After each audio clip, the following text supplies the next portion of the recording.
আমাদের মা বোনদেরকে উদ্দেশ্য বলতে চাই যারা আজকের মাহফিলে এসেছেন, 10টি নসিহা এবং উপদেশ আমি আপনাদের জন্য নিবেদন করতে চাই। এই নসিহাগুলো যদি আপনারা মেনে চলতে পারেন, ইনশাআল্লাহ কোরআনে কারিমে আল্লাহ রাব্বুল আলামিন কিছু নারীদের দৃষ্টান্ত দিয়েছেন। তাদের একজন হলেন ফেরাউনের স্ত্রী আসিয়া, আরেকজন হলেন মারিয়াম ইমরাতে ইমরান ঈসা আলাইহিস সালামের মা।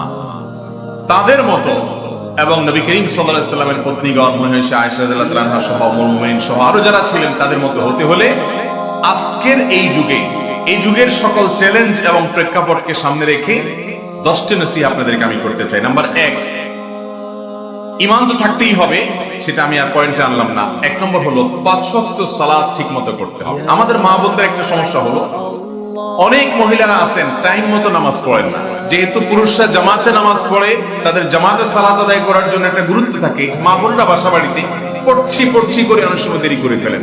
এবং একটা ভুল মাসআলা আমাদের দেশে মহিলাদের মধ্যে ছড়িয়ে আছে, সেটা হলো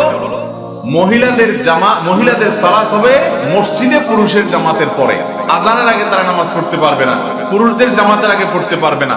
এরকম একটা ভুল ধারণার কারণে অনেক মহিলারা অপেক্ষা করে, দেরি করে। নামাজকে দেরি করতে করতে অনেক সময় দেখা যায়, বিশেষ করে গৃহস্থলী কাজকাম করতে করতে, জোহরের সালাত আদায় করতে করতে 2টা, 2:30টা, 3টা পর্যন্ত বেজে যায়। ঠিক না? ঠিক। মা বোনরা ওয়াক্ত মতো এবং সময় হওয়ার সাথে সাথে দেরি না করে সালাত আদায় করবেন। মসজিদে জামাত হলো কি হলো না আপনাদের দেখার দরকার নাই, আজান হলো কি হলো না সেটা দেখার দরকার নাই। দেখবেন ওয়াক্ত হয়েছে কিনা, টাইম হয়েছে কিনা। টাইম হয়ে গেছে, সালাত আদায় করে ফেলেন। সালাতের ক্ষেত্রে মা বোনদের আরেকটা বিষয় হলো তাড়াহুড়ো করা, অস্থির হওয়া, খুব হুলস্থুল করে নামাজ পড়া। যার নামাজ যত ধীরে হয় সে তত ভালো নামাজি, সে তত ভালো মুত্তাকি এবং পরহেজগার মানুষ। এজন্য মা বোনদেরকে আমি বিশেষভাবে বলবো, নামাজ হবে খুব ধীরে ধীরে, রুকু হবে অনেক লম্বা সময় নিয়ে, সুবহান রাব্বিয়াল আযীম খুব ধীরে ধীরে নিবেদন করেন, সুবহান রাব্বিয়াল আলা খুব আস্তে আস্তে পড়েন। এভাবে প্রত্যেকটা রোকনকে খুব ধীরে স্থিরতার সাথে কাজ করেন, ইনশাআল্লাহ আপনার মূল কাজটা ঠিক হয়ে যাবে। যার নামাজ ঠিক, ইসলামের তার মূল কাজটা ঠিক হয়ে যায়। আসসালাতু ইমাদুদ্দিন, ইসলামের মূল স্তম্ভ খুঁটি হলো নামাজ। যার নামাজেরই ঠিকঠাক নাই, তার ইসলামের অন্য কোনো কিছু ঠিক নাই। এজন্য মা বোনদেরকে বিশেষ করে আমি বলতে চাই, 5 ওয়াক্ত নামাজ প্রথমত ওয়াক্ত মতো সময় হলে আদায় করবেন। আছে তরকারি আছে, চুলা কমিয়ে হলেও ওয়াক্ত হয়ে গেছে, সালাত আদায় করে নেন। এবং রান্নার পরিকল্পনা করবেন নামাজের কথা মাথায় রেখে। খবরদার কাজ শেষ করে এরপরে নামাজ পড়ে, এটা করবেন না। গ্রামাঞ্চলে আমাদের অনেক মা বোনদেরকে দেখা যায়, আমরা আমাদের মা চাচিদেরকেও দেখেছি, এখনো অনেক মহিলারা আছে যে ওয়াক্ত চলে যাচ্ছে নামাজ পড়ে না। কেন? কারণ তিনি সবাইকে খাবার দিবেন, বাচ্চাদেরকে খাবার খাওয়াবেন, এরপরে নিজে গোসল করবেন, তারপরে ফ্রেশ হয়ে নামাজ পড়বেন। এই তথাকথিত ফ্রেশ হতে হতে 3টা, 3:30 বেজে যায়। আপনাদের নামাজ আমল নামার মধ্যে সবচেয়ে বাজে অবস্থার মধ্যে চলে যায়। এই জন্য ওয়াক্ত হয়ে গেছে, গোসল ফরজ না হলে গোসলও করার দরকার নেই, ওযু করে সুন্দর করে কাপড় চোপড় পরে ঢেকে ঢুকে নামাজ পড়েন। নামাজের ক্ষেত্রে আরেকটা গুরুত্বপূর্ণ বিষয় হলো, মহিলাদের পুরো শরীর ঢাকতে হয়। আমার জানা মতে, আমি ছোটবেলা থেকে মা চাচি মাহারা মহিলাদের যত দেখেছি, আমাদের দেশে মহিলাদের অনেকে আছেন যারা এই হাতের গোছা খোলা রাখেন, শাড়ি পরে নামাজ পড়েন, তারপর ওড়না পড়তে হয় সেটা জানেন না। চুল দেখা যায়, হয়তো গলা দেখা যায়, হয়তো পেট, পিঠ বা কাঁধের কোনো অংশ দেখা যায়। নামাজ হবে না যদি পুরো নামাজ জুড়ে ভাবে এগুলো উন্মুক্ত থাকে। কারণ এই মুখমণ্ডল, 2 হাতের কবজি এবং পায়ের পাতার নিচের অংশ ছাড়া যদি পুরো শরীর আপনি না ঢাকেন, সামান্য একটু সময়ের জন্য খুলে গেছে ভিন্ন কথা। এই জন্য নামাজের ক্ষেত্রে 3টা গুরুত্বপূর্ণ দিক বললাম। 1 হলো সময় হলে কাজ শেষ করে নামাজ পড়বো এটা না, গোসল করে নামাজ পড়বো এটা না, গোসল ফরজ না হলে ওযু করে ওয়াক্ত হয়ে গেছে সব পরে আগে নামাজটা পড়বেন। দ্বিতীয়ত নামাজটা ধীরে ধীরে পড়বেন, আস্তে আস্তে পড়বেন। 3 নম্বর হলো যে নামাজের মধ্যে সতর ঢাকার যে ফরজ আছে, মহিলাদের সতর পুরো শরীর ঢাকতে হয়। অতএব শাড়ি পরে নামাজ পড়লে কোনো অসুবিধা নেই, কিন্তু তার উপরে আপনাকে একটা ওড়না, একটা চাদর বড় পড়তে হবে, যাতে করে পুরো সব ঢেকে ঢুকে থাকে পুরো নামাজের মধ্যে। এটা ফরজ, না হলে নামাজ হবে না। নাম্বার 2, নবী করিম সাল্লাল্লাহু আলাইহি সাল্লাম মহিলাদের জান্নাতে যাওয়ার যে 4টা সংক্ষিপ্ত শর্ট সিলেবাস দিয়েছেন, এর ভিতরে 2য় নম্বর হলো রমজানের রোজা রাখা। রমজানের রোজা তো আমরা রাখবো ইনশাআল্লাহ। এর পাশাপাশি আইয়াম বীজের রোজা, সোমবার বৃহস্পতিবারের রোজা, এগুলো রাখার চেষ্টা করব। মহিলাদেরকে নবী করিম সাল্লাল্লাহু আলাইহি সাল্লাম বিশেষভাবে নসিহত করেছেন, এজন্য তারা বিশেষ গুরুত্বের সাথে এটা রাখবেন। নাম্বার 3 হলো স্বামীর আনুগত্য করা। স্বামীর আনুগত্য করা, এটার মতো কঠিন কাজ মহিলাদের জন্য আল্লাহর জমিনে আরেকটা নাই। সব আমল মহিলারা করতে রাজি আছে, কিন্তু স্বামীর কথা শুনতে রাজি না। আমরা আবার স্বামীরা আবার এই ওয়াজ শুনতে খুব, এটা শুনতে আমাদের খুব রিল্যাক্স ফিল হয়, তাই না? এটা শুনতে খুব ভালো লাগে যে হুজুর জায়গায় আসছে এতক্ষণ পরে। হ্যাঁ, এই জায়গায় একটু ভালো করে বলেন হুজুর, কোনো কথা শুনে না বাসায়। ভাইরা আমার, আমরা সবাই আরেকজনের হাদিস শুনতে চাই, আরেকজনের মাসালা শুনতে চাই, নিজেরটা শুনতে রাজি না। আপনাদের পুরুষদেরকে পরে ধরতেছি, মহিলাদেরটা ধরা হয়ে গেছে, মহিলাদেরটা আছে না। স্বামীর আনুগত্য করতে হবে। আমি একেবারে কোনো ভূমিকা ছাড়া সোজা যদি বলি, আমার বোনরা যারা আমাকে শুনছেন বা অনলাইনে যারা শুনবেন, দেখুন আজকের দুনিয়াতে তথাকথিত ব্যক্তি স্বাধীনতার সীমানা ছাড়িয়ে মানুষকে আজ এমন একটা পর্যায়ে নিয়ে যাওয়া হয়েছে যে আমাদের পারস্পরিক সম্পর্কগুলো আর আগের মতো নাই, এখন সব ঠুনকো হয়ে গেছে। আগের মুরব্বীদের স্বামী স্ত্রীর মধ্যে যে বোঝাপড়া হতো, যে ভালোবাসা হতো, সে আন্ডারস্ট্যান্ডিংটা এখন আর নাই। এখন সবাই এত অধিকার সচেতন। অধিকার সচেতন থাকা ভালো, আপনার অধিকার নষ্ট হোক, আপনি জুলুমের শিকার হন, ইসলাম সেটা চায় না। ইসলাম সবার স্বাধীনতার কথা বলে, কিন্তু তার একটা সীমানা আছে, তার একটা লিমিটেশন আছে, তার একটা সংজ্ঞা আছে। আজ আমরা লাগামহীন হয়ে যাচ্ছি। লাগামহীন হওয়ার কারণে হয়েছে কি, কেউ কাউকে মানতে রাজি না। একটা পরিবারের একজন কর্তা থাকবে, স্বামী কর্তা, তার এই কর্তৃত্ব, তার এই নেতৃত্ব, পরামর্শের ক্ষেত্রে, সিদ্ধান্তের ক্ষেত্রে এটাকে মেনে নেওয়া একজন নেককার এবং জান্নাতি নারীর পূর্ব শর্ত। মানতে কষ্ট হবে, তিতা করলার মতো লাগবে, তারপরও মানার চেষ্টা করতে হবে, শুধুমাত্র নিজের আখিরাতের দিকে তাকিয়ে, আল্লাহর দিক তাকিয়ে। আবার এর মানে এই না যে স্বামীরা যা খুশি তা করবেন, তারা অন্যায় করে নির্দেশ করলে সেটা মানতে বাধ্য নয়। তারা অনাচার করলে অবশ্যই সেটার প্রতিকারের চেষ্টা মহিলাকে করতে হবে, করার অধিকার আছে, কিন্তু শৃঙ্খলার স্বার্থে পরিবারে স্বামীকে তিনি মেনে চলবেন এবং তার আনুগত্য করার চেষ্টা করবেন যতক্ষণ তিনি যৌক্তিক নির্দেশ করেন। নাম্বার 4, লজ্জাস্থানের হেফাজত করা, চরিত্রের হেফাজত করা। আজকাল ঘরে ঘরে পরকীয়া, ঘরে ঘরে অশান্তি, স্বামী অন্য মহিলার সাথে খারাপ সম্পর্ক, স্ত্রী অন্য পুরুষের সাথে হারাম সম্পর্ক, আছে না? এগুলো ফেসবুকে, ফেসবুকের বাহিরে বিভিন্ন জায়গায়। এই জন্য একজন নারী তিনি তার ইজ্জতকে, সম্ভ্রমকে হেফাজতের জন্য সর্বাত্মক চেষ্টা করবেন। কোনোভাবে এই জায়গায় আঁচড় লাগতে দিবেন। যদি এর জন্য ফেসবুক দায়ী হয়, সেখান থেকে সরে আসবেন। ইউটিউব দায়ী হলে সেখান থেকে সরে আসবেন। এই চেষ্টা করতে হবে। নাম্বার 5, সন্তান লালন পালন। ভাইরা আমার, এটা আমাদের পুরুষদের জন্য প্রযোজ্য, সবগুলো পয়েন্টই পুরুষদের জন্য প্রযোজ্য। বিশেষ করে এটা সন্তান লালন পালন করার ক্ষেত্রে যদি আপনি আপনার সন্তানকে আল্লাহমুখী করে যান, আখিরাতমুখী করে যান, আল্লাহর সাথে পরিচয় করে দিয়ে যান, কোরআনের সাথে পরিচয় করে দিয়ে যান, নামাজি বানায় যান, দিনদার এবং ভালো মানুষ বানায় যান, আপনি দুনিয়া থেকে একটা সওয়াবের গাছ লাগায় গেলেন।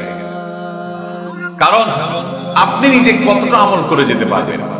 10 জন মানুষকে ওয়াজ করে, নসিহত করে মানুষ করে গেলেন, ওইটার চাইতে অনেক গুণ বেশি গুরুত্বপূর্ণ আপনার নিজের ছেলে মেয়েকে যদি নামাজি বানান, দিনদার বানান, মুত্তাকি বানান, ইমানদার পরেজগার বানান, আল্লাহর সাথে পরিচয় করায় দেন। কারণ এই বাচ্চা যত নেক আমল করবে, যত দোয়া করবে, আপনি কবরে যাওয়ার পরও আপনার আমলনামা তার সব উপকারিতাতে লেখা হতে থাকবে ইনশাআল্লাহ।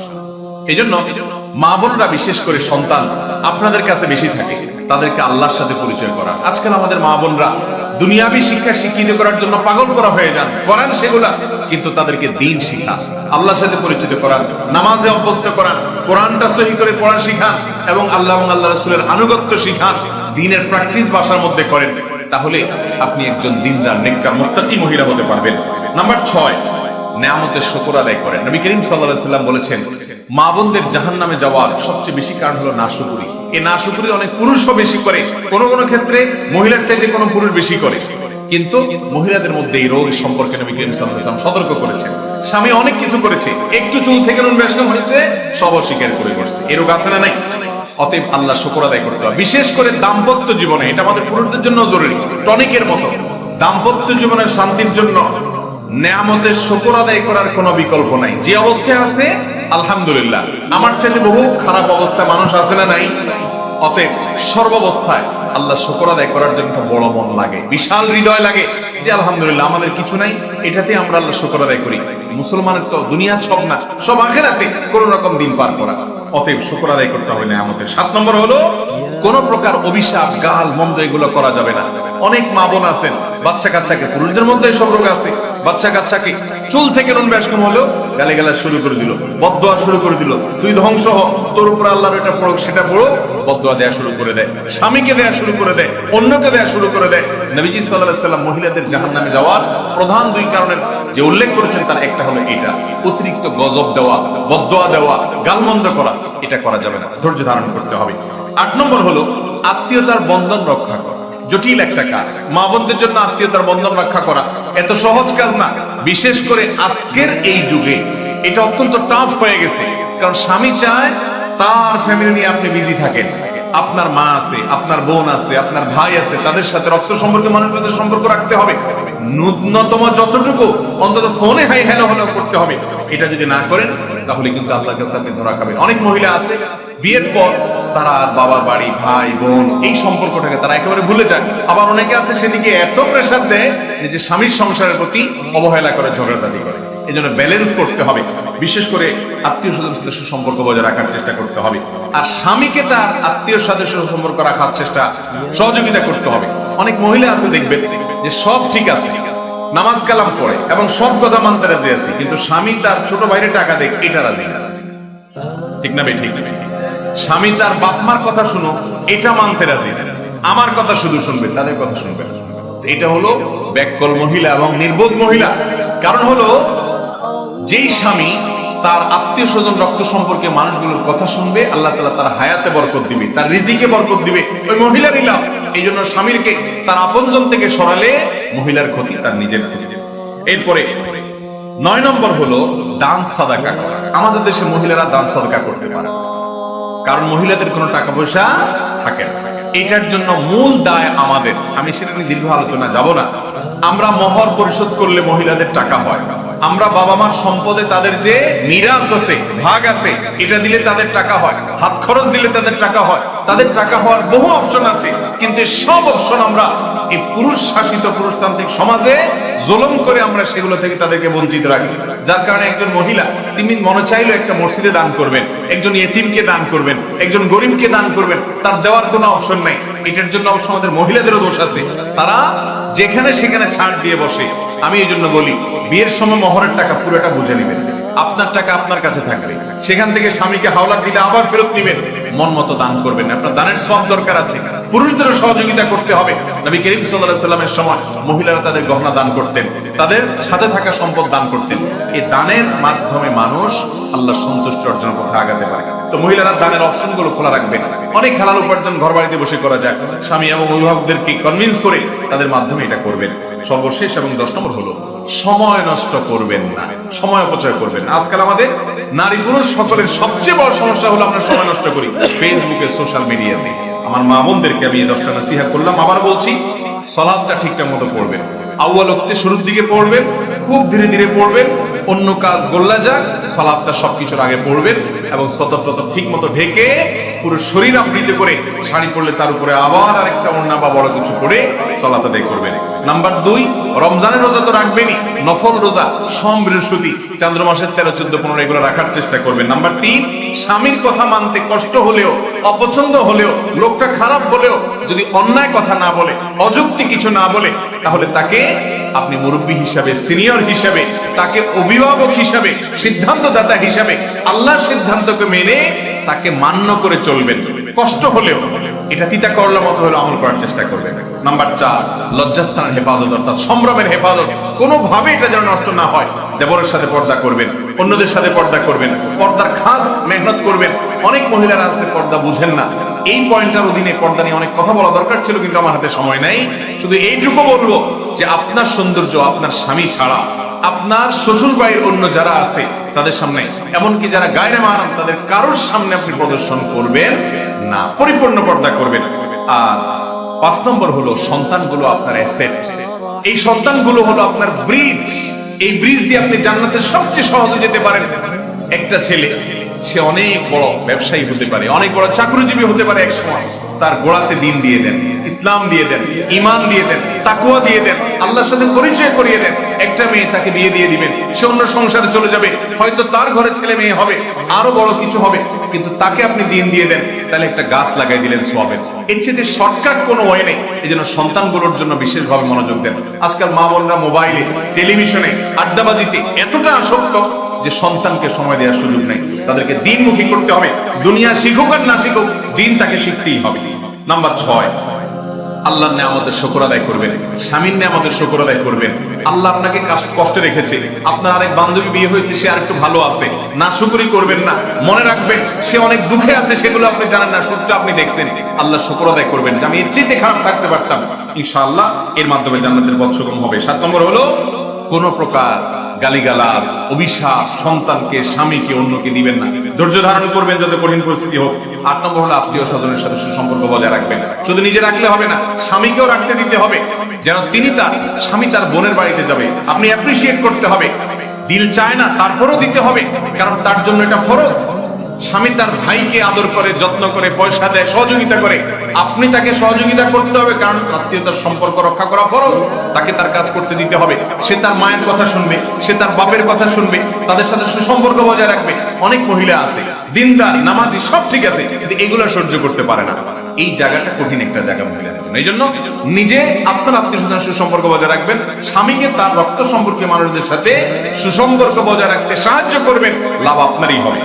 এবং 9 নম্বর হলো দান সাদাকা করবেন। সেজন্য নিজের হাতে উপার্জন, নিজের হাতে কিছু টাকা পয়সা রাখবেন, স্বামীর কাছ থেকে চেয়ে নেবেন, এবং যেভাবে হোক দানের একটা অপশন বের করবেন। 10 নম্বর হলো সময় নষ্ট করবেন না। আল্লাহ তাআলা আমাদের সবাইকে এই 10টি নসিহত অনুযায়ী আমল করে আমাদের জীবনকে আলোকিত এবং সুন্দর করার তৌফিক দান করুন। আমিন।